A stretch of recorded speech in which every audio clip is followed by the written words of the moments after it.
A keď nevstúpil do Božej prítomnosti ona a neukázala svoju slávu, tak toto budú robiť aj ostatné ženy v súvislosti so svojím manželom. Vasti predstavuje Izrael a manželka zasa národy.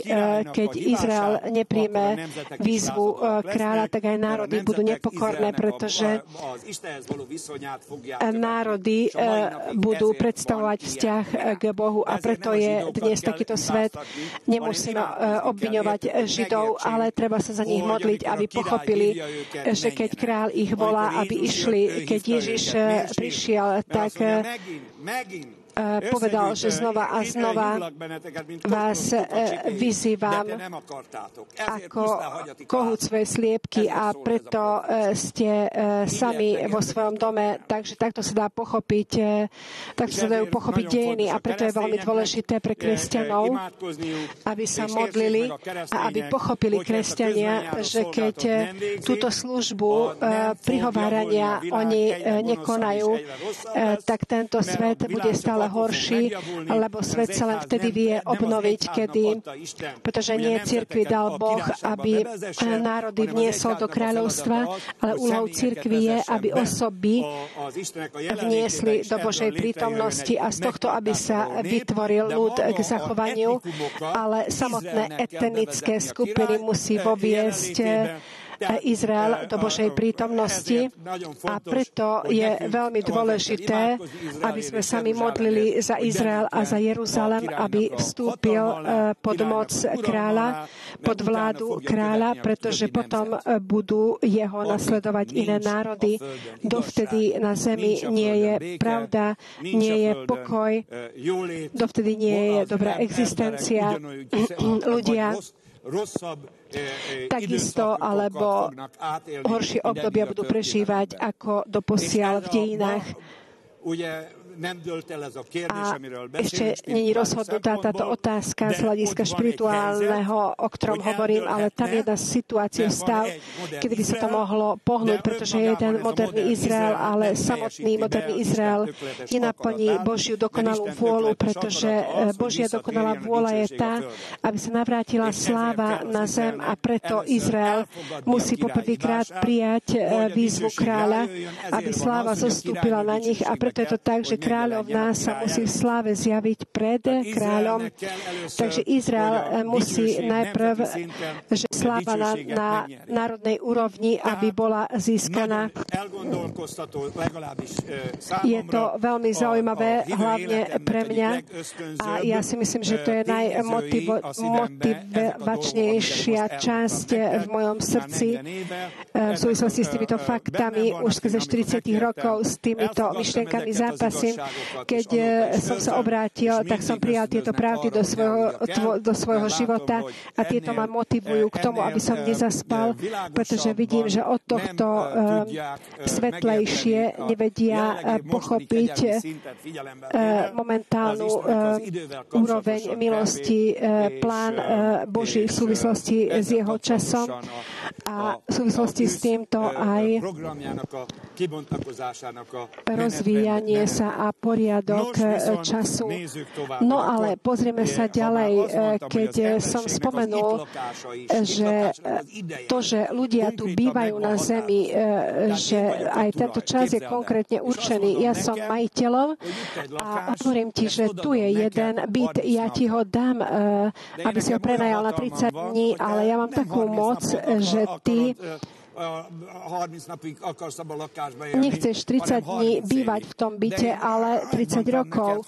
Ale ja som ti povedal, že dostaneš 30 dní a po 30 dňoch prídu moji ľudia a tí ťa vyložia z tohto bytu.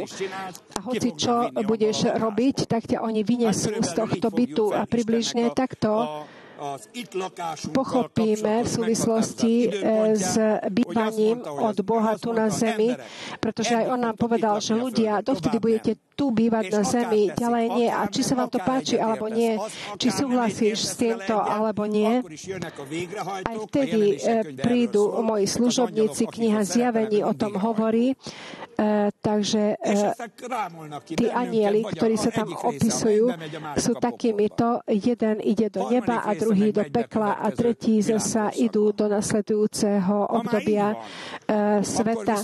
Keď je to takto, tak ja chcem, aby aj ty si mal toľko rozumu, aby z toho si dobre vyštiel, alebo aby si dobre pochodil. Nie, aby ťa kopli do pekla, ale buď do neba, to je najlepšie. Ale to je najlepšie. Druhú alternatívu nechcem vykreslovať pred vami. No, takže zaujímavá otázka je tá, že kedy je 6000 rokov. Teraz ako je ako počítame časy. Toto je veľmi zaujímavá otázka, pretože tak ako hovorili o tom, že je rok mesiaca, je rok, ktorý my počítame, keď toto chceme prerátať deň alebo rok dní a rok mesiac s mesiacov, že ako sa to dá spraviť. Teraz v súvislosti s týmto nech vám poviem pár údajov a pár čísiel. Ja som nepovedal, že sú to exaktné čísla, ale približne inšpirujú človeka k tomu, aby sa dotyčný človek zbudil a aby nespal. Pochopili ste to ako slnko alebo ako deň, ktorý je dnes. Takže kľúčovo dôležité prirodzene pre nás je počet času alebo čias, ako počítajú Židia. Keď sa pozrieš na predchádzajúcich 2000 rokov, tak si povieš, že veď máme ešte čas, neponáhľajme sa, Šándor, veď máme ešte viac ako 227 alebo 223. Kto je takýto dobrý matematik medzi nami? Takže viac ako 200 rokov zostaňme v tomto. Na čo sa pozeráte? Aha. Už ste to aj vyložili, vidím. Dobre, takže nebudem už teraz udržiavať toto tajomstvo. Takže toto je rokov podľa výpočtu v mesiacoch. Mesačný rok, ale v Novom Exoduse je článok v súvislosti s touto témou a v týždenníku Hetek by to bolo tiež veľmi dobre, kebyže populárnou formou by to bolo napísané podľa faktov, takže toto je veľmi dôležité. Takže jednoznačne perský vek prerátali vedomo. Nepoviem, že kvôli čomu, takže tam zle počítali o 166 rokov a Savlovo kráľovstvo, keďže počítajú v 2 rokoch, keď v Biblii je Šaulovo kráľovstvo 40-ročné a v judaizme neprijímajú číslo novej zmluvy, ale my toto prijímame prirodzene, takže preto približne 204 rokov treba priložiť k 5777 rokom k tomu, aby sme dostali presné číslo. Pochopili ste? Takže prečo toto robili? Pretože kvôli Danielovej knihe, lebo prekliali rabini tých ľudí, ktorí na základe Danielovej knihy počítajú čísla a snažili sa toto tak popliesť, aby sa nedalo vypočítať presne, že kedy ukrižovali vlastne Mesiáša, aby toto nevyšlo ten výpočet na Ježiša Krista, pretože bohužiaľ, kto dobre počíta, tak toto vyjde, že kedy bude vyplienený Mesiáš, takže preto všetko spravili preto, aby ani náhodou nie toto dostali ľudia. A poviem vám ešte, jeden článok by mali napísať v týždenníku Hetek, vždy by toto mali propagovať, aby mohol byť spor v súvislosti s týmto, keď sa toto niekomu nepáči, tak aby mohol povedať svoj argument.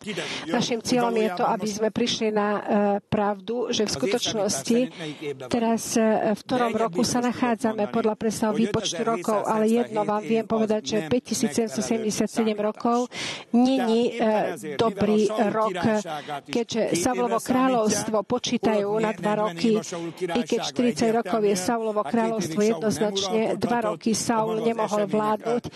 Samotné udalosti, ktoré sú opísané, sa do toho nezmestia, takže preto 166 pridáme 38, to je o 204 rokov menej počítajú v dnešnom židovskom výpočte a preto keď 5777 pridáme 204, tak teraz je 5981 rok. Takže o pár rokov bude 6000. Takže čo som povedal, v Božom pláne je čo? Že Adamové pozemské dejiny budú ešte koľko trvať. Takže keď sa pozrieme na biblický rozpočet, tak viac ako 6000 rokov nedostala táto zem. Potom príde nové nebo a nová zem. To neznamená, že nebudú noví ľudia, ale nebudeme potomkami Adama, ale budeme potomkami Ježiša Krista, pretože čo to dostaneme od Adama, zlú povahu, to všetko v nás odumrie. A preto hovoríme pri znovu zrodení, že sme novou povahou, že sme novými ľuďmi, že v pravde a v skutočnej svetosti sme stvorení. Takže Boh takto nás stvoril pre nové obdobie a obyvateľstvo takto naplánoval. Nie je to úplne nové obyvateľstvo, ale zo skazanej povahy stvorí nových ľudí a toto je Kristov človek a Kristovi ľudia dostanú nasledujúce obdobia, nové nebo a novú zem, ale staré nebo, to, čo vidíš svojimi očami, toto má iba 7000 rokov. Nedá sa presnejšie udať. Ostatné čísla, ktoré hovoria, spomínajú, to sú čísla, ktoré sa nepozerajú na Bibliu, ale v Biblii 7000 rokov jednoznačne toto takto rozdelil Boh tento týždeň. Takto sa odohralo aj stvorenie a v tomto Boh už dopredu určoval alebo poukazoval, že aký bude čas na konštrukčnej úrovni a 6000 rokov žije človek pod hriechom, pod smrťou a v liste Židoch, čo spomína Pavol apoštol, že potom vstúpi Izrael a prirodzene aj národy do obdobia pokoja, pretože Jozue vsadil ľudí do pokoja, ale Mesiáš uvedie ľudí do zeme zaslúbenej, do zeme, ktorá preteká mliekom a medom. Možno, že za 19 rokov už tam vstúpime. Neviem, ja som povedal, že nie presné číslo vám poviem, pretože rok mesačný a rok dní, popri tom, že boli výpadky v súvislosti s počtom časov a manipulovali ešte aj určité obdobia, preto aby z kresťanstva vytiahli vieruhodnosť, alebo aby dá sa povedať, že kresťanstvo sklamlili, preto vedomo, dá sa povedať, že manipulovali čas. Preto tí, ktorí máte čas a ktorí majú aj vzdelanosť k tomu, aby ste toto začali študovať, prezerať, toto je kľúčová otázka. Som o tom presvedčený, ale približne, prosím ťa, Peter, ešte raz premietni to číslo, ďakujem. Takže približne, keď vypočítate 2036 rokov, keď bude, tak bude 6000 ročný zvrat tu na zemi. Takže ja budem 86 ročný, vtedy môžem sa toho dožiť, ale nechcem sa toho dožiť, chcem byť vytrhnutý radšej. No ale je ešte zaujímavé číslo, na ktoré vás chcem upozorniť.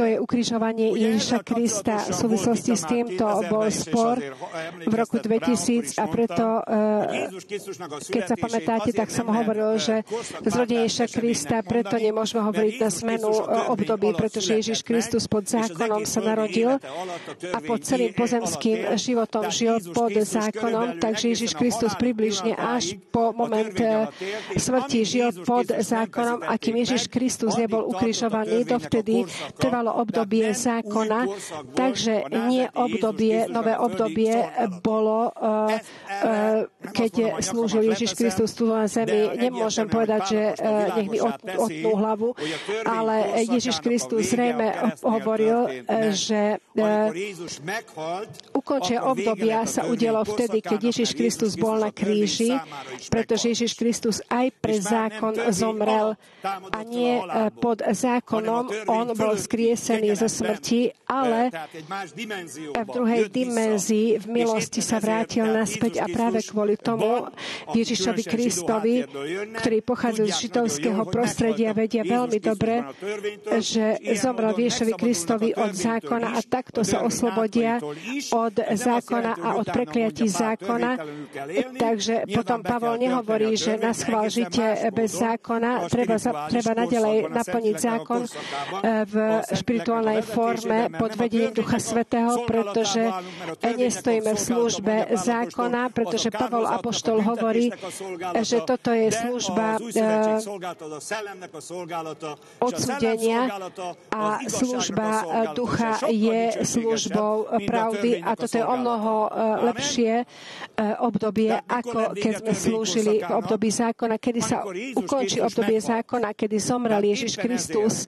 Takže práve kvôli tomu nové obdobie, odkedy musíme počítať po ukrižovaní Ježiša Krista. Vtedy sa začalo obdobie milosti. Potom sa pozrite, je to aj napísané v Evanjeliu, že ľudia sa bili po prsiach a obrátili sa k živému Bohu. Keď zomrel Ježiš, povedali si, že toto bol Boží syn. I hneď fungovala milosť. Vo filme Ben-Hur, čo je fikčným filmom, ale zhrňa duchovné pravdy, aj toto veľmi dobre opisuje alebo predstavuje, že ako zomrel, tak sa oslobodí milosť a ten, ktorý bol chorý, sa oslobodí, ale režisér veľmi dobre pochopil, že obdobie milosti sa začalo a chvála Bohu, aj dovtedy trvá obdobie milosti a v tom žijeme. Sláva za toto Bohu. Haleluja.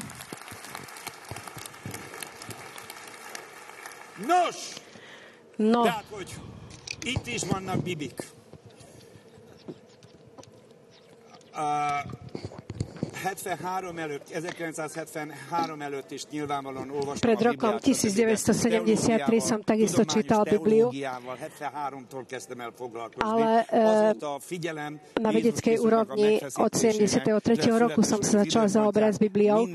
Odtedy sledujem termín, že kedy ukrižovali Ježiša Krista, ale vždy sa toto mení. Teraz približne je číslo 32.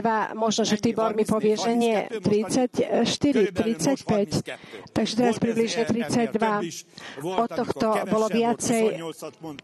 Hovorí, že mal 28 rokov, ale teraz podľa postoju vedcov, pretože musíme si všímať vedcov, pretože toto len s prieskumom vedcov sa dá pochopiť tieto čísla, pretože historici sú také body, ktorých sa držia v evanjeliách, na základe ktorých vedia rekonštruovať, že približne v ktorom období sa narodil Ježiš Kristus, ale v súvislosti s týmto sú vždy spory, takže veda z tohto pozostáva. Niekto niečo tvrdí, potom napadnú toto tvrdenie a potom z týchto dvoch niečo zhrnú a potom niečo postupuje smerom k cieľu a možno, že správny smer sa stretne so zjavením. Takže teraz momentálne 32, keď 32, znova ste to zobrali. Ďakujem.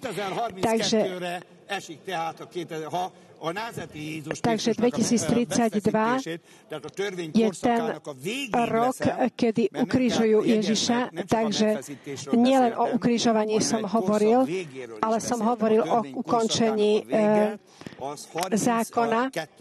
Takže ukončenie zákona podľa tohto výpočtu pri ukrižovaní Ježiša Krista sa toto obdobie uzatvorilo a potom sa začalo obdobie milosti, alebo pre Izrael taký post obdobie zákona, že nefunguje zákon, ale prechádzame do obdobia po zákone.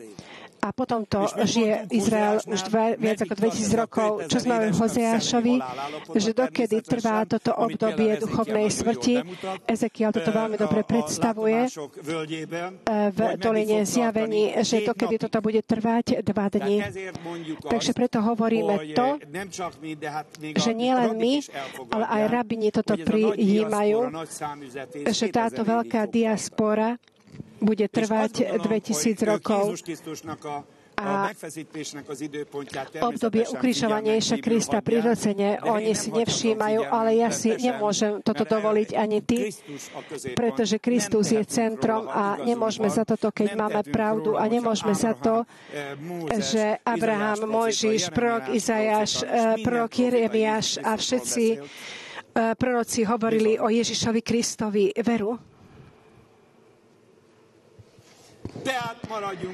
Takže zhodníme sa v roku 2032, 4 roky, a ja si myslím, že toto sú presné čísla, a na konci môžeme priznať to, že dve čísla sa niekde spoja, ale tieto roky, predstavte si, v rozsiahlom roku 6000 sú nie takými veľkými chybami, ale nech vám poviem ešte jedno číslo a z toho si odpočítajte 7 rokov. Pochopili ste?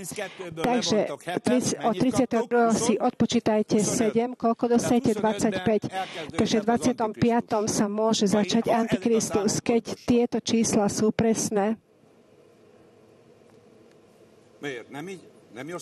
Prečo nepočítam dobre? Koľko rokov máte na zemi, ľudia? Hogyan kell figyelni oda a választásra, hogy kit választunk?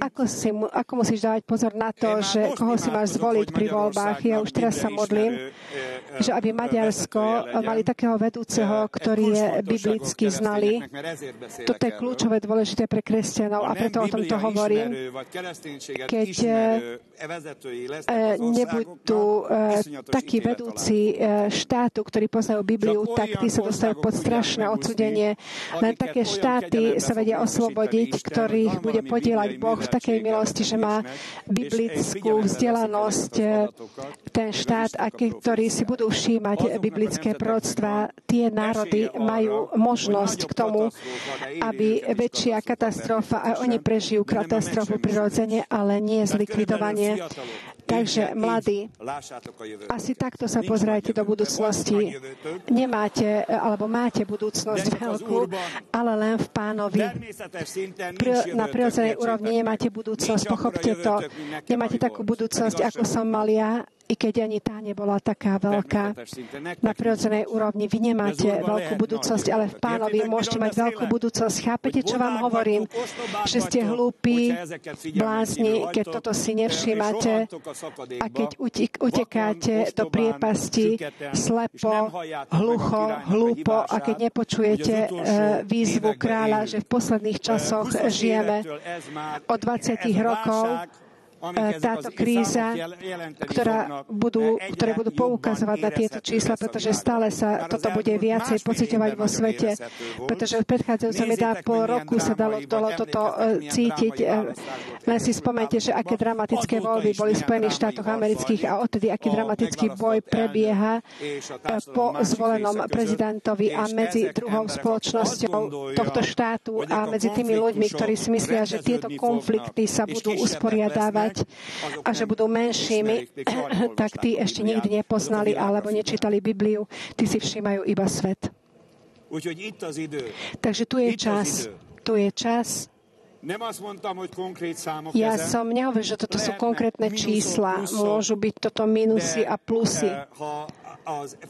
Ale Abraham približne žil v roku 2000, pred 2000, po 2000 roku sa zaplietol do jeho života osud, potom prišiel Ježiš Kristus, jeho zmierujúca obeť, a teraz prichádza 2000. Takže 2030. roky budú najdramatickejšími obdobiami na Zemi. A tie sa začnú od stredu 20 rokov. Ja sa už takto pozerám na seba v budúcnosti.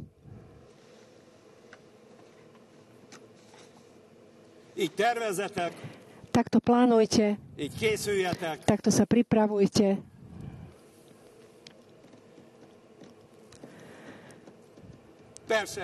Prirodzene, Pán je veľkým pánom, ale teraz v Biblii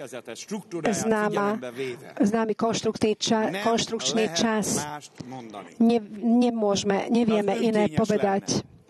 Bolo by to sebavoľné alebo ľubovoľné. Boh má možnosť k tomu, že ako zo 400 rokov môže byť 430 rokov. Že na čo myslím? Koľko ti viete, že teraz o čom hovorím? Zo 400 rokov, že 430 rokov. Egyptské zajatie, pretože Boh najprv povedal, že 400 rokov bude trvať zajatie a nakoniec bolo z toho 430. Boh je pánom a páni môžu spraviť. To robíš so svojím vlastníctvom, čo ty chceš. V Božom vlastníctve sme. V Božom vlastníctve je náš čas, takže on to môže robiť s časom, čo chce, ale nikto nepovedal Bohu to v súvislosti s egyptským zajatím, že sa mýlim, i keď aj rabini toto, že prečo vysvetľujú, že 400 rokov je 430 a že to je to isté, na všetko majú odpoveď. Jedno je isté, že nepochodíme v tomto smere zle, ale nepočítaj koniec, pretože vtedy vieš len upadnúť, keď sa pozrieš na 32-36 a toto sú neexaktné čísla. Takže nie na toto sa pozrie, ale z toho ešte odpočítaj minimum 7, pretože v posledných 7 rokoch už nemáš možnosť sa pohybovať. Vo svetovej diktatúre sa nedá pohybovať. Tam už je determinovaný osud človeka. Teraz ešte sú možnosti pohybu pre ľudí, ale posledné roky pre ľudí, aby usporiadali svoj život s Bohom, svoj príbytok, svoju rodinu, finančnú existenciu, aby spravili poriadok okolo seba. Ešte pár rokov máš.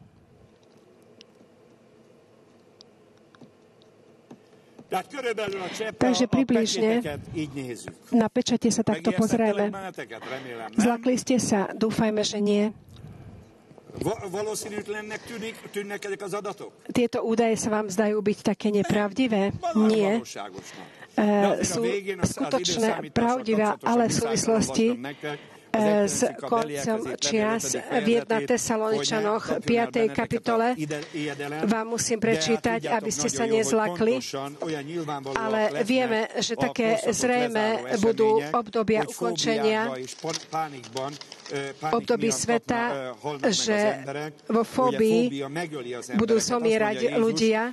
Hovorí Ježiš, že strach zabije človeka, pretože ľudia vedia, že čo ich čaká, obzvlášť vtedy, keď v súvislosti s pečaťami budú odštartované udalosti. Biblia nie je známou knihou, ale keď milosť vyjde zo sveta, nedá sa obrátiť, len poznanie bude sa nachádzať v ľuďoch, že prichádza obdobie konca a toto v ľudí vytvorí paniku. Preto sme není v panike, pretože nie sa dá obrátiť.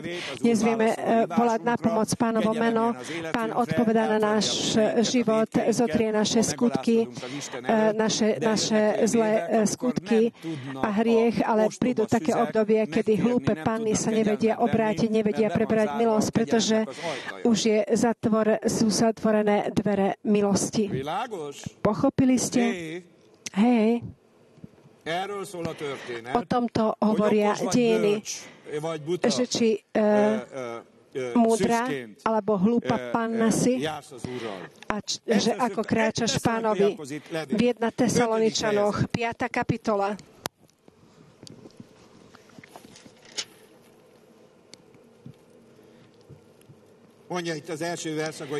Hovorí v prvej časti, že ale o časoch a o dobách nepotrebujete, bratia, aby som vám písal, takže písať som nepísal, ale hovoril som vám teraz o tom, takže teraz nie je potrebné.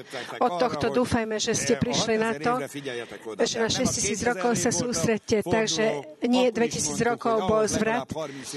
Tam sme hovorili, že ešte 30 rokov, vtedy, keď bol rok 2000, že ešte treba pridať aspoň 30 rokov, aby číslo malo nadprirodzený a špirituálny význam. A nasledujúce hovorí,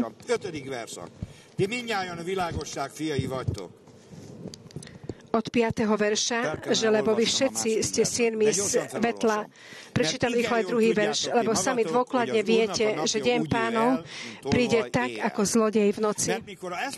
Lebo vy všetci, lebo keď budú hovoriť pokoj a bezpečnosť, tedy náhle príde na nich zahynutie ako bolesť na tehotnú ženu a neujdu. Ale vy, bratia, takže počul si ty, povedz svojmu susedovi, že ale ty, bratku, nie si vo tme, aby vás ten deň zachvátil ako zlodej, aby teba zachvátil ako zlodej. Prečítajme si to spolu, pretože my všetci sme synmi svetla a synmi dňa, nie sme synmi noci ani tmy. A tak tedy nespíme ako ostatní, ale bdejme a buďme triezvi. Lebo tí, ktorí spia, v noci spia a ktorí sa opijú, sú v noci opili. Ale my sú synmi dňa, buďme triezvi, oblečujúci pancier viery a lásky a vezmus za príľubu nádej spasenia, lebo vás nepostavil Boh cieľom hnevu, ale aby sme nadobudli spasenia skrze nášho Pána Ježiša Krista, ktorý zomrel za nás, aby sme, či už bdejeme, či spíme, spolu s ním žili. Preto sa napomínajte navzájom a vzdelávajte jeden druhého, ako aj teraz robíte. Takže teraz ste takto budovali jeden druhého. Takže toto jeden druhému treba prečítať, treba pripomenúť jeden druhému toto, že sme není deťmi noci, nie sme deťmi večera a nie sme nariadení k hnevu, ale k spaseniu, oslobodeniu, pretože spasenie má viacej významov. Takže na čo poukazuje toto v súvislosti s určitými vecami, že od hnevu nás oslobodí Pán. Na to dve verzie zvykli spomínať tí, ktorí skúmajú Bibliu, že na nejakom mieste oddelí svätých tu na zemi. K tomuto potrebujeme veľkú fantáziu, aby si toto vedel niekto predstaviť z hľadiska reality a možnosti tu na zemi. V súvislosti s Izraelom si toto vieme predstaviť, jednu časť z Izraela, ale v súvislosti s cirkvou nie, pretože je v roztrúsenom stave a druhá časť sa hovorí, že nastane evakuácia a toto zodpovedá biblickej pravde, biblickým faktom. Toto je v 1 Korinťanoch 15 a toto je v 1 Tesaloničanoch 4. kapitole, že nastane evakuácia a takouto formou. Takže kniha zjavení a pečate, na ne tak myslíme, že prirodzene musíme sa s nimi zaoberať z každého hľadiska, pretože za náš národ sme zodpovední, za našich rodinných príslušníkov, za sami seba a tak ďalej. Máme živú nádej, že Boh nás oslobodil od obdobia hnevu a od času hnevu. Pozrieme sa teraz na 3. pečať na čierneho koňa. Halleluja. Halleluja. Tak sa teším, že toto nebude dlho trvať. Neoplatí sa vojsť do žiadneho rizikového rozhodnutia ani na finančnej, ani na ľudskej úrovni. To, čo teba stiahne z priamej cesty, do toho ty nechci vojsť, pretože nie je isté, že budeš mať možnosť sa navrátiť naspäť na priamu cestu. Práve preto nič také nerob, od ktorého tvoj duch odumrie, zaťaží sa, stratí prorockú perspektívu, stratí svoju nádej, nechoď do zlého manželstva, do zlého obchodu, do zlých investícií, do zlých vzťahov. Veľmi dávaj pozor, aby si kráčal podľa vedenia Ducha Svätého, pretože Duch Svätý vie priamu cestu. Tak ako navrátiaca aj Ester pripravili, takisto aj ty pod prítomnosťou Ducha Svätého sa vieš pripraviť na deň príchodu Ježiša Krista. Amen.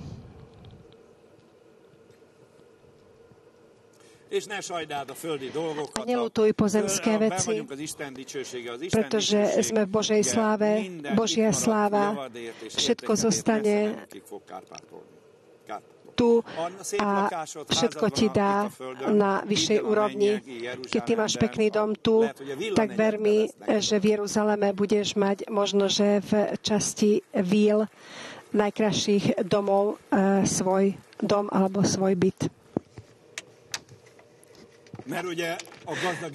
Pretože bohatí ľudia ťažko vchádzajú do Božieho kráľovstva, pretože si myslia, že veľa stratia. Ty, čo stratíš, toto sú iba tiene nebeských vecí. No, čierny kôň, zvykli hovoriť toto aj na ľudí. No, ale pozrieme sa, že kde musíme vidieť čierneho koňa. 5. verš, a keď otvoril ďalšiu pečať, tretiu pečať, počul som tretiu živú bytosť, ktorá vravela, poď a víc. A videl som a hľad čierny kôň a ten, ktorý sedel na ňom, mal váhu na svojej ruke a počul som hlas prostred 4 živých bytostí, ktorý hovoril, pšenica za denár a 3 chionixy jačmeňa za denár a oleju a vínu neškoď. Takže jednoznačne čierny kôň je váhou, takže financie, pamätáš sa u Zakariáša, že na sever poslal čierneho koňa a za čiernym koňom išiel aj biely kôň a hovorili sme, že to je Európa v prvom rade. Takže od Izraela treba počítať oblasti sveta. To neznamená, že inde nebudú ekonomické problémy. Ekonomické problémy budú aj tam, kde smrť má ešte väčšiu moc ako v Európe. Takže tu jednoznačne sa hovorí o takej duchovnej bytosti, o takom anielovi, ktorý v posledných časoch na finančnej, ekonomickej úrovni získa veľké vplyvy a skrze toho ľudí bude trápiť alebo vytvorí ten režim, ktorý v knihe Zjavení v 13. kapitole čítame v súvislosti s týmto. Jednou z hlavnou vecí, ktoré každý vyzdvihuje, že táto duchovná bytosť a jeho činnosť je jednou najdôležitejších, dá sa povedať, že veci, ktoré spôsobí, bude to, že ľudia budú hladovať. Ježiš o tom prorokoval v Matúšovi 24, že bude hladomor. Už aj v týchto dňoch veľkým problémom je hlad alebo chudoba. Z ľudí len jedna časť je zaopetrená z hľadiska potravín, ale na mnohých častiach sveta sú ľudia veľmi chudobní. Nech vám poviem pár údajov zo sveta. Teraz hovoria, že 950 miliónov ľudí nemá čo jesť na zemi. To je veľké číslo. Tu nehovorím o chudobných, ale hovorím o takých, čo nemajú čo jesť, takže sú odsúdení hladomoru. Takže to je 900 miliónov ľudí. Na minimálnej úrovni, životnej minimálnej úrovni. To znamená, že denne ani $2 nezarábajú. Takže pod $2 zarábajú. Predstavte si, pod $2. To je 1,5 miliard ľudí, ktorí sa v tomto stave nachádzajú v tejto hlbokej chudobe. Takže mesačne, to znamená, čo sa týka ich zárobku, je okolo $60 alebo pod $60 zarábajú mesačne.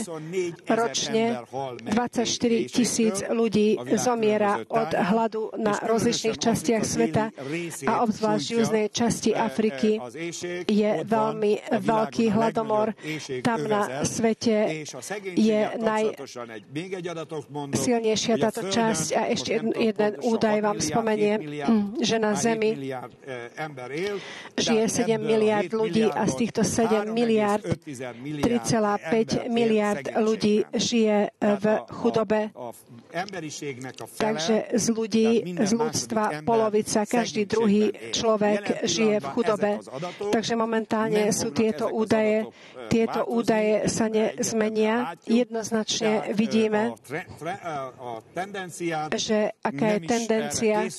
Nie, k tomuto sa pripravujú vedúci tohto sveta, aby tieto veci zmenili spolutovania hodné, že z hľadiska tohto je veľmi zlá situácia, keďže takéto údaje poznajú znalci. Vždy si vtedy položíme takú otázku, že pečate už otvorili, si hovoríš po týchto údajoch. V súvislosti s týmto by som nechcela kategoricky niečo tvrdiť, ale podľa veľkej pravdepodobnosti nie. To neznamená, že prečo je to takto, ale teraz ešte fungujú také sily, ktoré ešte utláčajú tieto sily hladomoru a ekonomiky, že ešte sa dá sa povedať, že utlačiť určité veci, ale keď brzda bude vytiahnutá aj z tejto časti duchovnej, tak konečná bude táto rana na svet. Neviem, teraz s určitými vecami sa nezaobráte všetci, ale už dávno trvá toto tvrdenie a ťažko sa ide proti tomuto, pretože z určitých postojov ľudí sa dá na toto myslieť. Takže hovoria, že veľa je takých ľudí, ktorí sú zbytoční na zemi a tí miliardári, ktorí sú v určitých oblastiach sveta, hovoria, že približne, čo by bolo optimálne, že koľko ľudí by malo žiť na zemi a vtedy tieto problémy by sa dalo vyriešiť. Takže nerozmýšľajú na tej úrovni, aby pomohli živým ľuďom, ale rozmýšľajú nad tým, že ako sa dá znížiť obyvateľstvo a približne toto, dá sa povedať, že znížiť na polovicu alebo na 1/3 a preto obviňujú týchto vplyvných ľudí, že oni niečím kropia zem, že veľa vírusov sa dostáva na zem.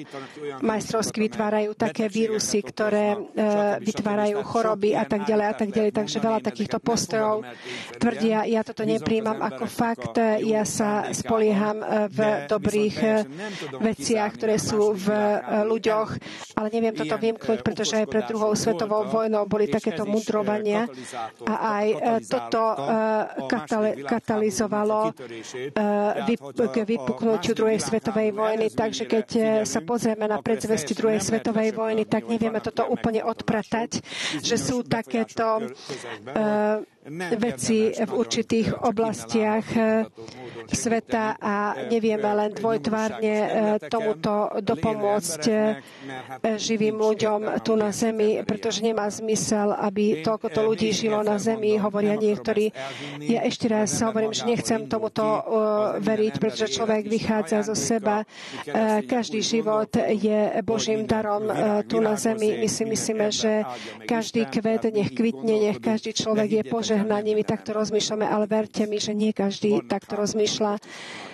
Dnes sú takisto takí ľudia, ktorí veľmi chcú, aby boli vojny, nehovoriac o tom, že toto je iba jedna časť chudoby. Spoločenské tlaky sú veľmi silné následkom spoločnosti. My častokrát iba toto spáme s ideológiou.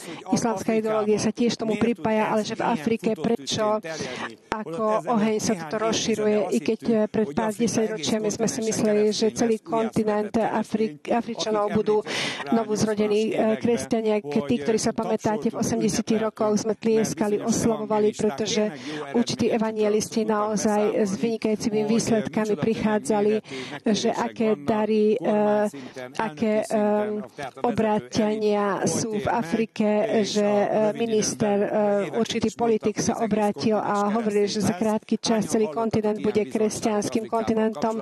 Koľko ste počuli toľko svedectiev v súvislosti s Afrikou a teraz sa pozrite, aký zvrat nastal. teraz skôr sa treba báť toho, že aby zostali kresťania v Afrike, pretože takto vyzerá, že toto bude kontinent muslimčanov a jeden z problémov, že preto nastala takáto zmena, nie je islamská ideológia, ale chudoba, ktorá s prijatím islamskej ideológii súvisí alebo zrýchluje alebo robí možným v ľuďoch, pretože rýchle riešenie by bolo dôležité, že treba zabiť jeden druhého a vtedy sa vyriešia problémy.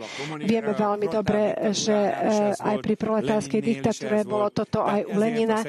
Preto chudoba vždy bolo teplou postelou demagógie, spoločenské triedy vždy sa dali tlačiť jedna na druhu. Bola, kedy sme sa učili tieto leninské poznatky, neviem presný výraz, alebo nepamätám sa už na to. Takže dôležité bolo, že sedliakov alebo robotníkov, ako dá sa povedať, že dali do sporu so sedliakmi. Prirodzene robotníci všetci sa postavili do plienenia sedliakov a sedliakov potom s tým prerozdielové, pretože aj tam boli rozdielnosti majetkov, že chudobní sedliaci zobrali peniaze od bohatých sedliakov a tak ďalej. Takže chudobní sedliaci zabíjali bohatých sedliakov a chudobných sedliakov zasa zabíjali robotníci, pretože povedali, že preto ste hladní, pretože sedliaci neprinášajú svoje produkty. Pamätáte sa, že takto dá sa povedať, že tlačili strach alebo dá sa povedať, že tak manipulovali ľudí, aby proti sebe sa stavali. Pre mňa, čo je najnepríjemnejšie, keď o chudobe hovoria politici a dá sa vidieť, že ani jeden nechce pomôcť, iba ako prostriedok používajú túto tému chudobných, aby sa dostali k moci a preto sa chcú dostať k moci, pretože vedia, že vo východnej Európe sa vytvoril taký režim, že najrýchlejšie zbohatnúť z politickej pozícii sa dá, keď ona nevie zbohatnúť, ale vedľa neho otca, matku, deti vie spraviť za krátky čas bohatými. Nie, toto prebieha už viac ako 25 rokov v politike.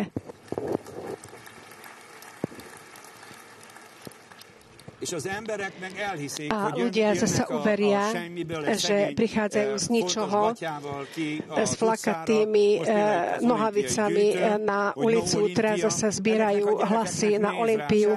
Pozri sa na tieto deti, ich nezaujíma Olympia, ich zaujíma to, že ako sa vedia dostať k moci, pretože oni by chceli získať nové peria. A čo hovorí v takomto prípade múdry Maďar, že starých zlodejov nech zostaneme pri moci, pretože možno, že raz povedia, že stačí, ale vždy sú hladní, vždy im škrkajú brucha. Týchto vyzvieme do moci a robia to s nami, čo prorok Joel hovoril, že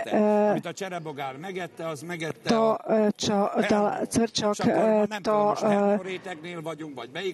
je husenica, teraz neviem, či som husenica, alebo proste čím som. Takže múdri ľudia už sa boja toho, že po zmene režimu, že čo sa dostane na nás, pretože nevidíme, že toto sú triky. Tu sa nehovorí o Olympii, tento príbeh, ale neznámi ľudia z jedného dňa na druhý, aby mali také informácie, 100,000 mien a ľudí, ktorí, keď oni sa chcú postaviť na pozíciu mocnosti, aby oni už mali nejaké údaje ľudí. Takže ľudia, toto prebieha už viac ako 20 rokov. Keď sa niekto dnes narodil, tak toto je možno, že vtip preňho, ale 25 rokov, keď sa na toto pozerá človek, ešte sme videli aj život komunistov, ale oni takisto postupujú v tejto technike. Keď v 60-70 rokoch sa na to pozerá človek, to sa nevie nadchnúť v súvislosti s novou generáciou, pretože vidím úcta výnimkám, pretože politika vo východnej, ale aj v západnej Európe je toto skoro na celom svete, preto chcú sa ľudia dostať do politiky, aby si vedeli rozdeliť peniaze. A preto ľudia idú do politických strán, chceli by získať hlasy a tak ďalej.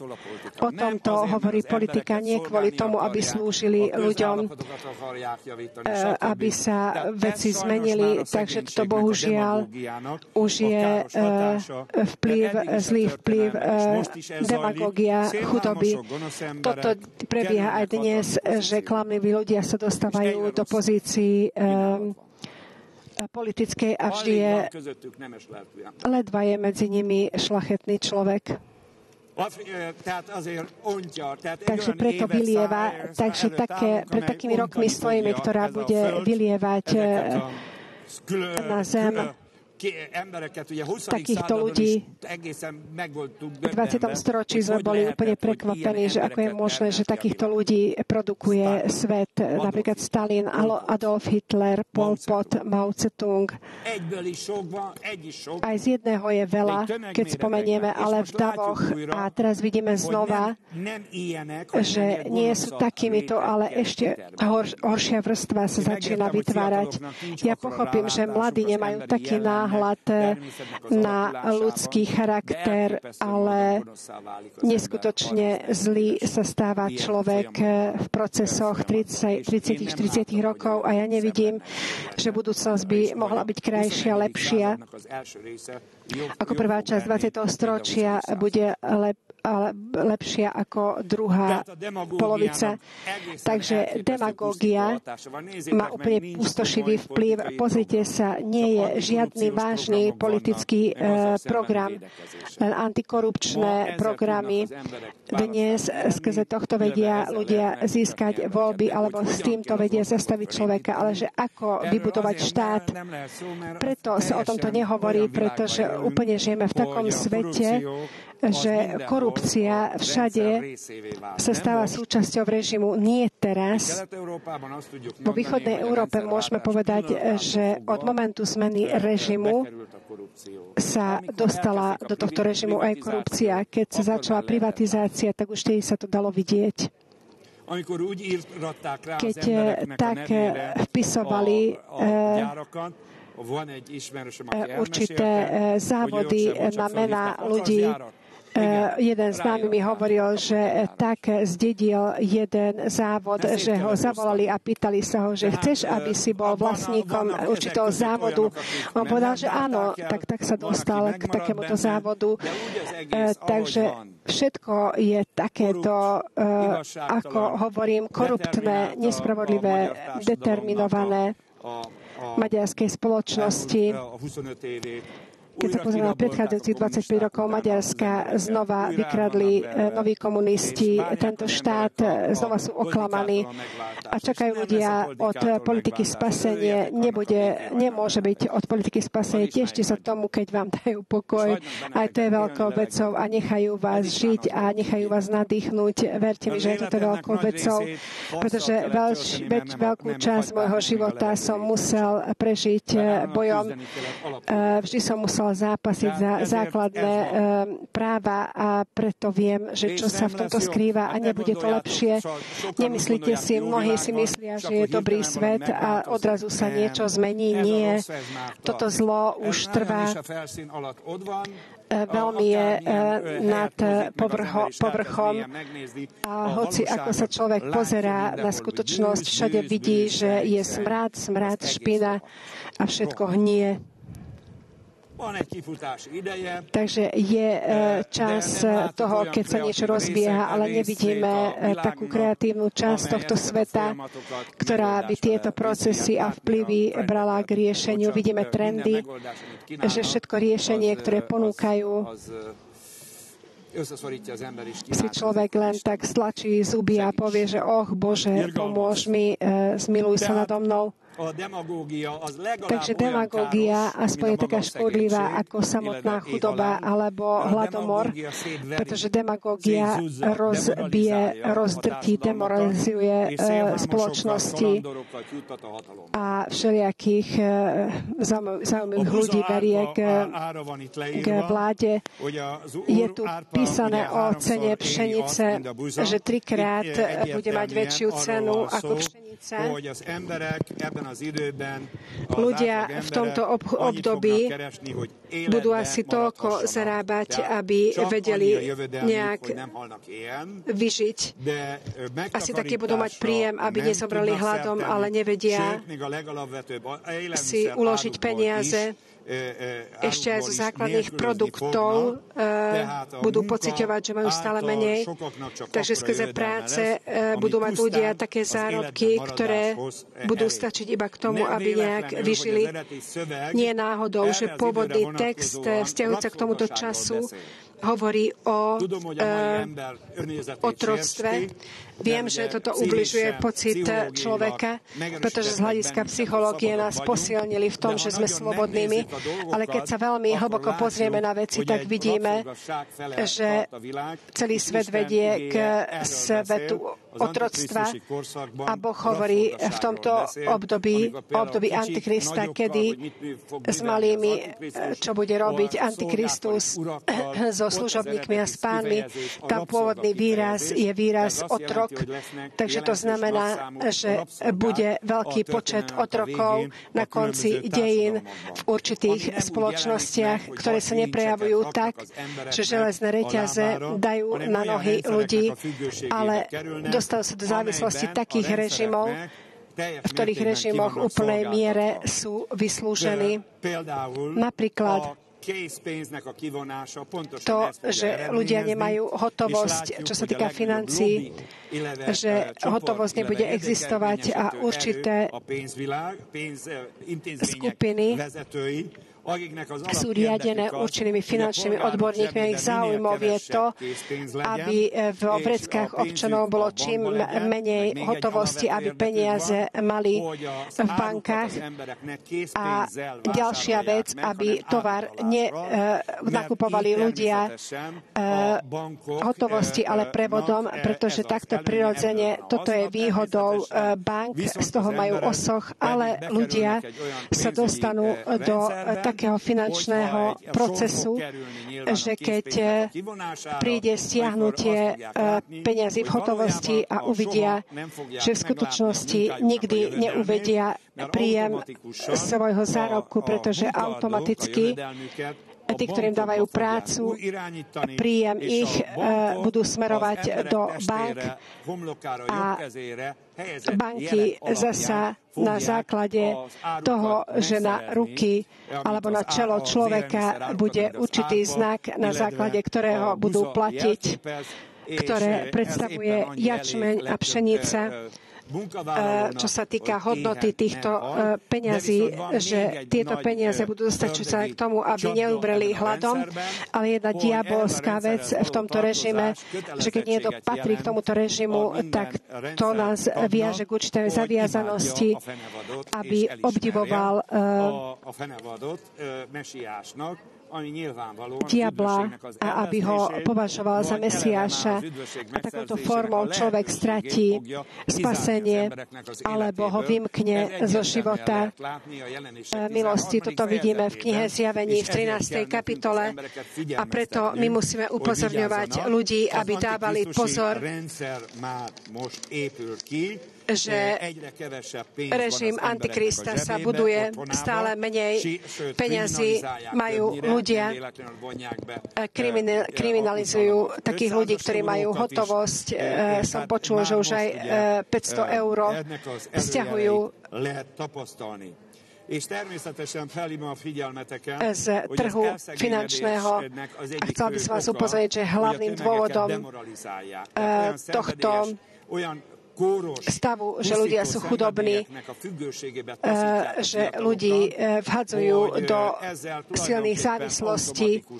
Skrze tohto automaticky ľudí vtláčajú do takého režimu, že nikdy z toho režimu nebudú vedieť výjsť. Takže títo ľudia, občianstvo bola, kedy znamenalo, že oproti moci štátu má občan svoju samostatnosť na finančnej úrovni a má svoje slobodné práva v súvislosti so spoločnosťou. Takže tieto režimy, ktoré sa dnes vytvárajú, idú týmto smerom, že človek už nemá svoju slobodu.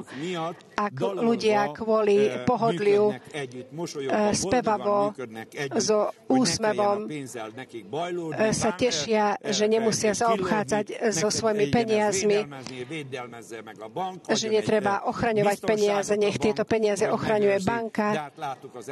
Ale vidíme v predchádzajúcich rokoch, že akú istotu vie dať banka pre ľudí a toto predpríprava tohto veľmi silno prebieha. A toto znamená, megteremtődnek a feltételek arra, že sa vytvoria podmienky hlavne v takých štátoch, kde ľudia sú v dlhoch, pretože dlžoba to už znamená, že si otrokom. A ja, keď vám môžem dať radu, keď mi dovolíte, aby som vám dal radu, viem, že nie je jednoduché dať radu, ale v tejto oblasti, keď niekto môže spraviť, nech radšej predá svoj byt, nech zaplatí dlžoby, ale je lepšie odbočiť od týchto dlžob. V oblasti Budapešti sú také dediny, kde sú lacnejšie domy alebo byty. Viem, že niektorí toto nemajú radi, ale verte mi, že toto je omnoho racionálnejšie, ako keď do obrovskej dlžoby sa dostane človek. A tieto roky si všímajte, že koľko ich je. A teraz približne sa dá vidieť u niektorých ľuďoch, že na 20-30 rokov sa determinovali, aby slúžili finančné úrady, pretože v prvom rade finančnému úradu musí platiť, takže svoj príjem, obrovskú časť zo svojho príjmu musíš dať banke alebo finančnému úradu, pretože keď toto takto nespravíš, tak ešte ti zoberú aj dom alebo byt. Toto boli také dlžoby, táto pasta dlžôb. Ja sa nečudujem, že nevedia odpustiť týmto politikom, ktorí ľudí dostali do takýchto pascí. Bratom treba dať radu, ktorí už na 20-30 rokov sú zadlžení, pretože z 10 miliónov museli vrátiť skoro 30 miliónov forintov. Teraz si predstavte, že dopredu, keďže toto vedia, tak zrejme by si vybrali túto čiastku a banky prirodzene sa zahrávajú s ľuďmi. Mnohí formou šťastia sa vedeli z tohto dostať, niektorí sa v tom nachádzajú, niektorí sú zaviazaní na ďalšie roky, ale predstavte si, keď ešte stiahnu hotovosť, automaticky oni sa dostanú do tejto pasce. Veľmi dávajte pozor na to, že budete v dlhoch. Dnes vybudovanie celého režimu, vybudovanie Antikrista je motorom multinacionálne firmy, transfirmy a veľké inštitúcie a v tom centrálne banky, Centrálna Európska banka. Američania dnes toto nazývajú nemeckou bankou, pretože podľa nich Nemecko riadi Európsku banku a hovoria, že euro je nová peňažná mena, ako bola kedy marka. Chudobné štáty, pre nich toto nie je až také dobré, ale pre silné štáty je to ziskové. Preto mnohí hovoria, že celá Európska únia je prostriedkom Nemecka. A dávajme pozor, pretože Európa bude epicentrom Antikrista. O mnohých veciach musíme hovoriť, takže ktože je človek je chudobný, dá sa povedať, že otrockou formou proste dá sa povedať, že mladých, aby mali život ako Spartania, treba zbierať peniaze, treba si ušetriť peniaze. Nemáme tradíciu šetrenia, pretože v maďarskej kultúre bola rozrtená tradícia šporenia, šetrenia a preto ľudia sú vložení do rúk štátu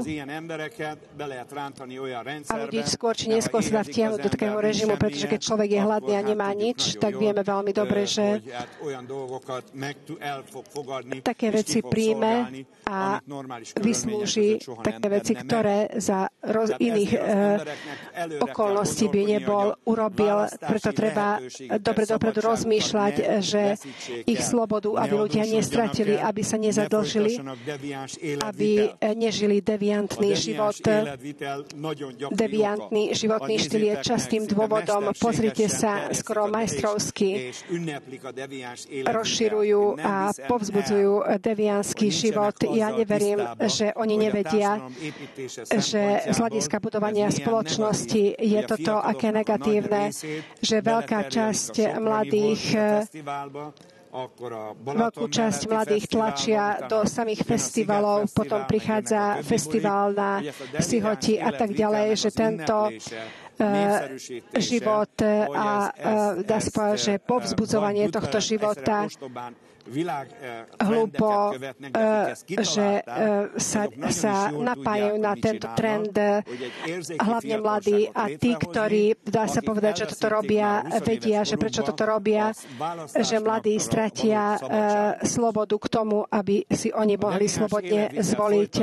Keď žiješ takýto život devianta, tak sa dostaneš do veľkých problémov. K slobode patrí vlastníctvo, že máš majetok. Keď nemáš majetok, keď nemáš ušetrené peniaze, keď nerozmýšľaš nad tým, ako obstáť na svojich nohách, tak skôr ťa odseknú, pretože prebieha centralizácia, že zrátávajú s demokraciou.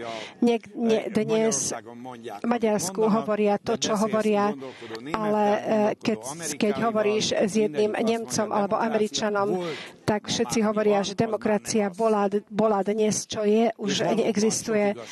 A naozaj sa v týchto postojoch skrýva veľmi veľa pravd, takže trend postupuje týmto smerom. Potom takisto rozvody zvyšujú stav chudoby, to, že ľudia sa rozvedú, pozbierajú určité majetky, potom sa rozvodú a stratia majetky.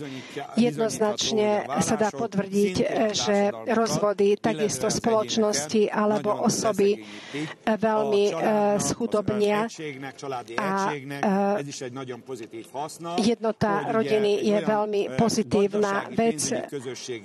Taká spoločenská jednota sa vytvorí v rodine, že v potrebách, aby vedeli jeden druhého podporovať, ale tam, kde sa rozpadla rodina, tak tam je jaj, pretože každý je atomizovaný, je vytiahnutý zo spoločenstva, není rodinná spoločnosť a prirodzene nepomôžu jeden druhému. Preto je dôležité, aby si mal dobrú rodinu. Tak, ako som hovoril, že nevedomosť na ekonomickej úrovni takisto musí byť zrátaná. Takže každý človek, hlavne veriaci, musia disponovať s ekonomickým poznatkom, pretože v knihe Zjavenia 13, že k vybudovaniu alebo motor k vybudovania tohto režimu sa skrýva v ekonomike a politika len vtedy vstúpi na javisko, keď už ekonomický a finančný režim ľudí do vyslúženia, do útlaku vsadil a potom prichádza politický útlak. Politický bola kedy len vojenský a politický, ale teraz veľmi múdro prišli na to, že nie politika a vojenský útlak je na prvom mieste, ale ekonomický a finančný. Od ľudí treba zobrať peniaze v hotovosti. Tieto peniaze musia byť v banke, nech oni hospodária s týmito peniazmi.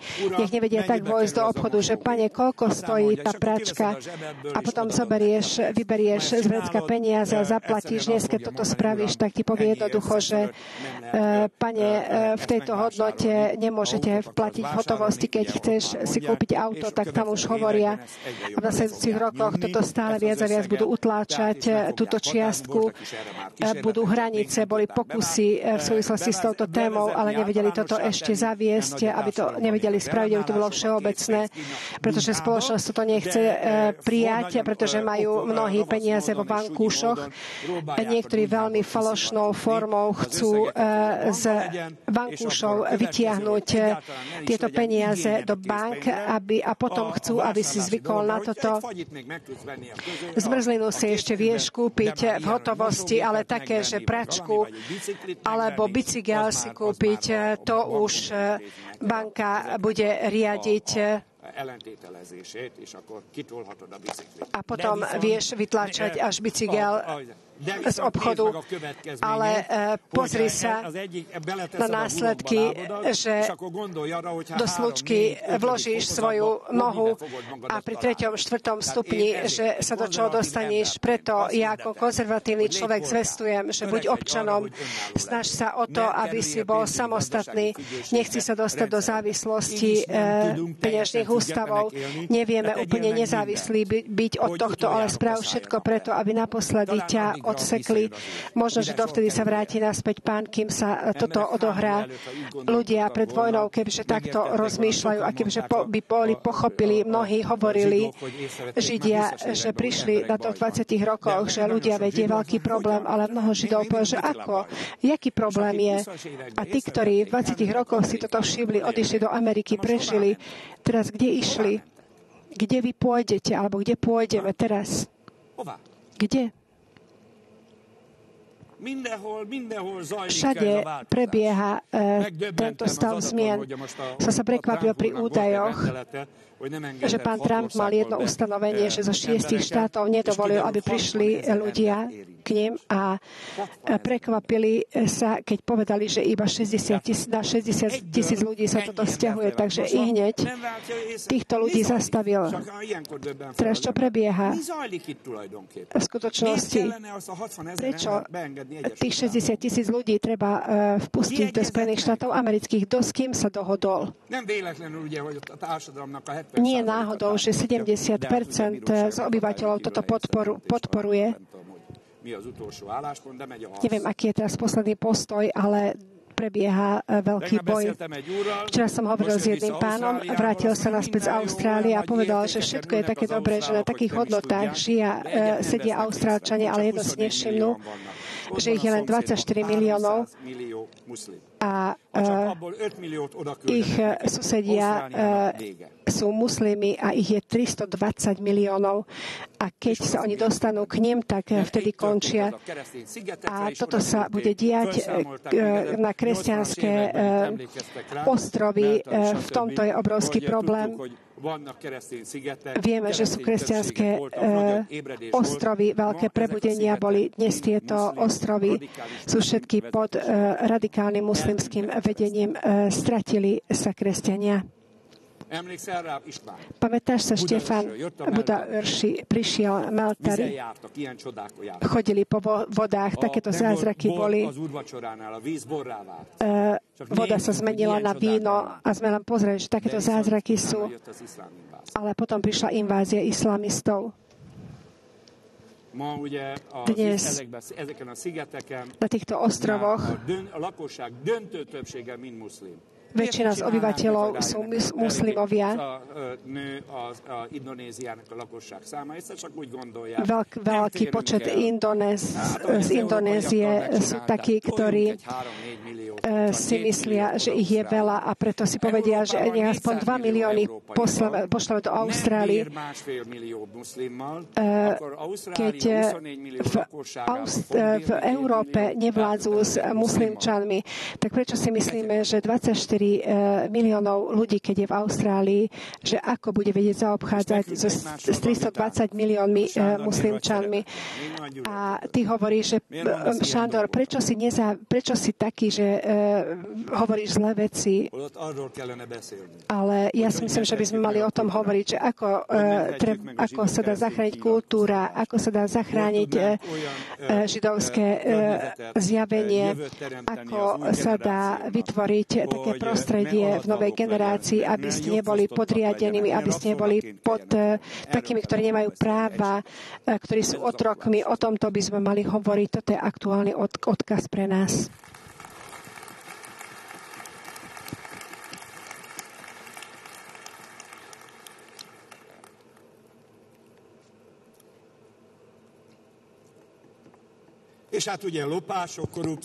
A krádeže, korupcie, tie vždy vplývajú na ľudí. Pár som vymenoval, že keď je niekto chudobný, toto má viacej dôvodov, prečo sa dostal do chudobnosti. Napríklad deviantní ľudia, ktorí ani nechcú výjsť zo stavu chudoby.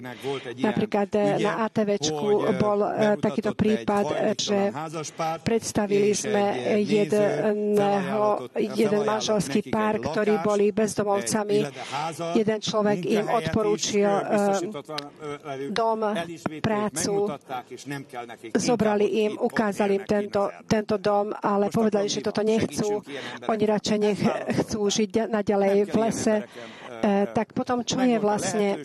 Dostali možnosť, zadarmo by dostali dom, mohli sa navrátiť naspäť do spoločnosti, ale oni radšej si zvolili to, že naďalej budú žiť v lese. Takže sú takíto ľudia, ktorí formu deviancie, takže pustošenie, búranie a ten neľudský životný štýl si tak obľúbili. Neviem, že jakú činnosť konajú, možno, že sú zločincami, že od tohto sa nechcú odtrhnúť, pretože sa cítia dobre, keď v noci vojdu do bytov, kradnú, berú. Takže jednoducho v takýchto oblastiach treba premyslieť, že ako sa diferenciálne dá žiť. Boli chudobní, ktorí boli dobrými ľuďmi a boli chudobní, ktorí boli veľmi zlí ľudia a u bohatých je takáto istá kategória.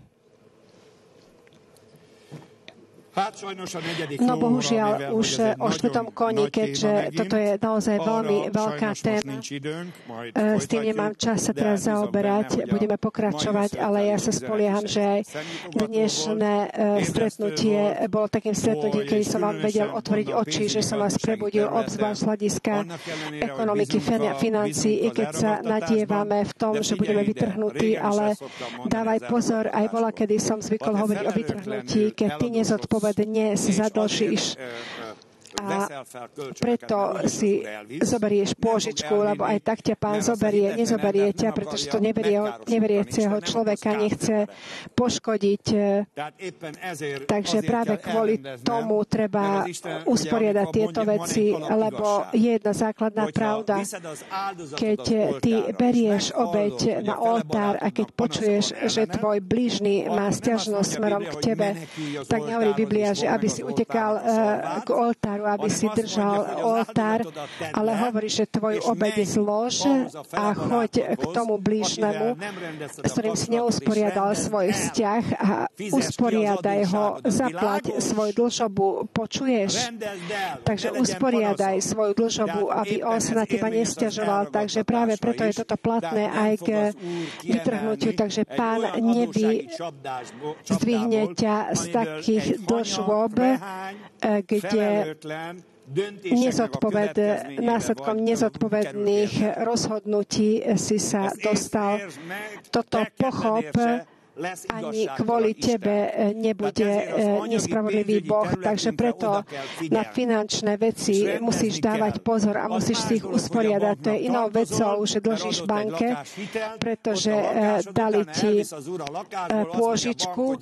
Banke môžeš povedať, že kebyže máš aspoň sekundu, že kľudne nech zoberú tvoj dom, ale musíš pozrieť, že to zodpovedá spravodlivosti. To, že si v dlžobách, z toho ľahšie vyjdeš, pretože tam je dom, tam je nehnuteľnosť, s ktorou banka sa vie kompenzovať, ale tvoj brat alebo tvoj blížny, na to si spomeň, preto je o mnoho lepšie, keď teraz sa dostanem do protikladu s finančnými inštitúciami, korektne byť v takom vzťahu, že aby na prirodzenej úrovni si sa z toho dostal.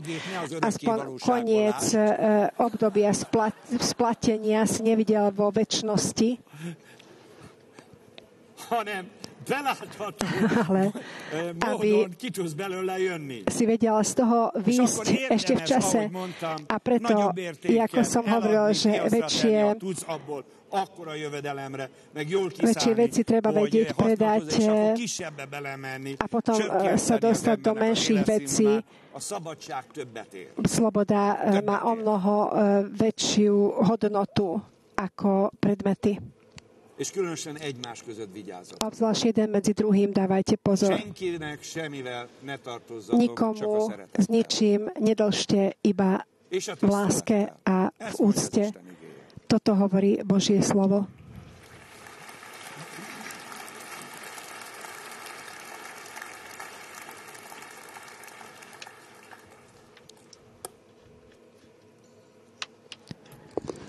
Halleluja. Halleluja.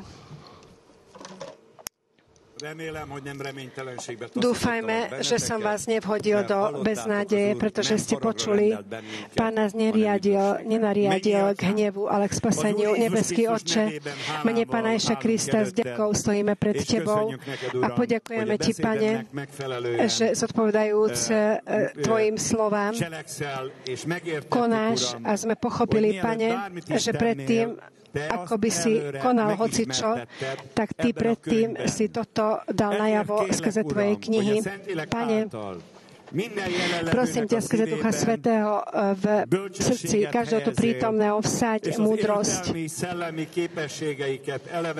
a duchovné schopnosti oživ, aby pochopili a aby prijali Božie slova a aby neboli takými, ktorí zabudnú na to, čo počuli, ale daj im múdre srdce, aby s časom dobre hospodárili k Tvojej sláve, pretože vidíme, že je krátky čas a že tento čas je veľmi krátky. Vidíme, že rýchlo budeš konať tu na zemi a preto ťa prosím, aby v tejto hale nebol ani jeden taký človek, ktorý bude vyslúžený tomuto zlému satanickému svetu, keď také osoby ako Haman budú násilňovať ľudí, budú násiliť ľudí. Daj, Pane, aby sme boli pod Tvojou vládou v tele, v duchu a v duši.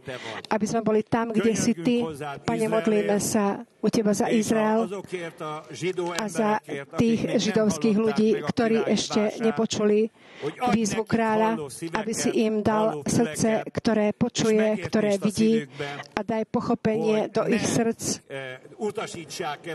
aby neodtlačili výzvu kráľa, ale aby ju prijali, aby sa podriadili tejto výzve a následkom toho, aby sa vedela navrátiť Tvoja sláva sem na zem a národy, aby sa oslobodili od zlých ľudí, od vedúcich, od vodcov, aby na zem prišiel režim pravdivý, kde právo a pravda vládne, kde Ježiš, Ty si kráľom kráľov a Ty si pánom pánov. Daj milosť, Pane, každému z nás. Daj milosť cirkvi, aby sme sa vedeli pripraviť, aby v nasledujúcich obdobiach časy k príprave sme vedeli použiť a aby sme vedeli konať veci v Tvojej sláve. Daj každému skrze Ducha Svätého vedenie mene mocného Pána Ježiša Krista a zbúraj steny hriechu a prosím, Pane, obnov nás v spoločenstve s Tebou, v živote každých tých, ktorí sa oddialili od Teba, ktorí sa odtrhli od Božieho slova. Pane, oživ skrze Ducha Svätého Tvoje slova s ohňom, so životom, so silou ich naplň. A Pane, modlíme sa za maďarskú ekonomiku, že, Pane, daj, aby v Maďarsku ekonomický a finančný život išiel tým smerom, aby čím viacej ľudí vedelo získať majetky a aby vedeli také finančné hodnoty pozbierať, ktoré ich viažú k samotnému životu, k tomu, aby mali svoju existenciu. Pane, daj takýchto múdrych ľudí v rozhodnutí v mene Ježiša Krista. Amen.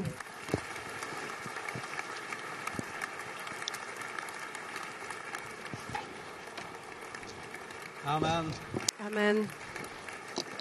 Nagyon köszönjük Istennek Ďakujeme veľmi pekne za Božie slova, proféciáknak a megelevenítését. za És még azokhoz szeretnénk szólni, mielőtt elrohannátok a haza, chcel by som sa prihovoriť ešte tým, ktorí po prípade neusporiadali svoj vzťah s Ježišom Kristom. Možno, že ako si počul tieto pravdy, tvoje svedomie sa ozvalo v tebe a si povedal, že aj ty musíš usporiadať svoj vzťah s Bohom, aby z týchto udalostí si pozitívne vedel výjsť. Mám pre teba takú dobrú správu, že pred 2000 rokmi Ježiš Kristus tento vzťah, základ tohto usporiadania získal, keď zomrel za teba na kríži. Keď prídeš sem dopredu, tak vieme spolu povedať jednu modlitbu, skrze ktorej vieš žiadať milosť, odpustenia a vieš odtiaľto odísť ako iný človek. Keď si zostal doposiaľ, tak pár minút nech ťa neoddeli od toho, aby nastal zvrat v tvojom živote. Prosím ťa, prídi sem dopredu smelo. Keď si ešte neprijal Ježiša Krista za spasiteľa, osloboditeľa, uzdraviteľa, tak toto je tvoj deň. A možno, že ľudia idú proti tebe, pretože vychádzajú smerom von, ale aj ty buď smelý a prelom tieto davy a Ježiš Kristus ťa bude čakať tu pred javiskom a s veľkou láskou očakávame aj iných prirodzene v nasledujúcich dňoch tu v zbore viery. A chcel by som vás upozorniť, že prebieha reťazec modlitieb a pôstu, na čo sa viete prihlásiť. Ja zdravím slovenských a českých poslucháčov a prajem vám požehnaný večer. Az 1%-os kampány is kezdetét veszi, tudjátok, hogy az adó felajánlásoknak, illetve az adó bevallásoknak az ideje, az most kezdődik el, január-február hónapban, ezért már most tudtok ezzel kapcsolatban is talán a ruhatáraknál, illetve az információs pultnál információs anyagokra szert tenni, de ha ilyen még nem is lenne, akkor is az ismeretségi körötökben tudjátok az ismerősötöket buzdítani arra, hogy a gyülekezet számára ajánlják fel a személyi jövedelem adójukat. És még egy információ, hogy a Bornemisza Péter gimnáziumban való felvételit az első évfolyamra február 7-éig kitolták a határidőt, tehát ha valami miatt eddig elmulasztottátok a jelentkezést, akkor még 7-éig lehet. És 8-án, szerdán pedig nyílt nap lesz a Szent Pál Akadémián, ide is várjuk azokat, akik érdeklődnek a felvételi iránt a Szent Pál Akadémiára. Egyébként a hét folyamán az összejöveteleink a megszokott rendben alakulnak, tehát hétfőn alapvetőklub lesz, kedden alapozó bibliaiskola, szerdán istentisztelet este 6 órától, csütörtökön haladó bibliaiskola, pénteken pedig ifjúsági összejövetel, mindezek az alkalmak este 6 órakor fognak kezdődni, a szombati összejövetel pedig 17 órakor lesz egy hét múlva. Mindenkinek további áldott, nagyon jó hétvégét kívánunk, a viszontlátásra!